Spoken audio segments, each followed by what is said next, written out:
జయశంకర్ తెలంగాణ వ్యవసాయ విశ్వవిద్యాలయం వారందిస్తున్న వాతావరణ ఆధారిత వ్యవసాయ సూచనలను ఇప్పుడు తెలుసుకుందాం. హైదరాబాద్ వాతావరణ కేంద్రం వారు అందించిన సమాచారం ప్రకారం రాబో 5 రోజులు రాష్ట్రంలో చాలా చోట్ల తేలికపాటి నుండి ఓ మోస్తారు వర్షాలు కురిసే అవకాశం ఉంది. పగటి ఉష్ణోగ్రతలు 30 నుండి 37 డిగ్రీల సెల్సియస్, రాత్రి ఉష్ణోగ్రతలు 24 నుండి 29 డిగ్రీల సెల్సియస్ మధ్య నమోదు కావచ్చు. నైరుతి రుతుపవనాలు రాష్ట్రంలోకి జూన్ 8వ తేదీన ప్రవేశించి రాష్ట్రమంతటా జూన్ 23వ తేదీన విస్తరించాయి. వర్షాధార పంటలను నేల 15 నుండి 20 సెంటీమీటర్ల లోతు తడిచిన తరువాతనే వాలుకు అడ్డంగా లేదా బోదెలు కాలువల పద్ధతిలో లేదా ఎత్తుమడులు కాలువల పద్ధతిలో విత్తుకోవాలి.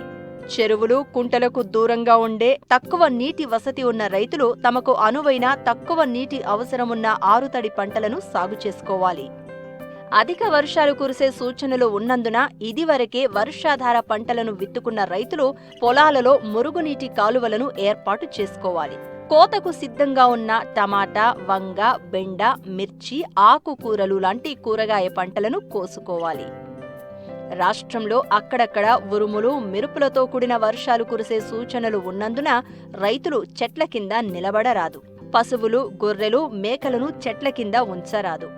రైతులు విద్యుత్ స్తంభాలు, విద్యుత్ తీగలు, చెరువులు, నీటి కుంటలకు దూరంగా ఉండవలెను.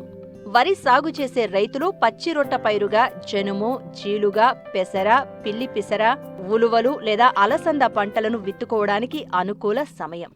నీరు సమృద్ధిగా ఉన్న ప్రాంతాల్లో మధ్యకాలిక మరియు స్వల్పకాలిక వరి రకాల నారుమళ్లు పోసుకోవడానికి ఇది అనువైన సమయం. తెలంగాణ సోనా RNR 15-048 వరి విత్తనాన్ని జూలై మొదటి వారంలో మాత్రమే నారుమడి పోసుకోవాలి.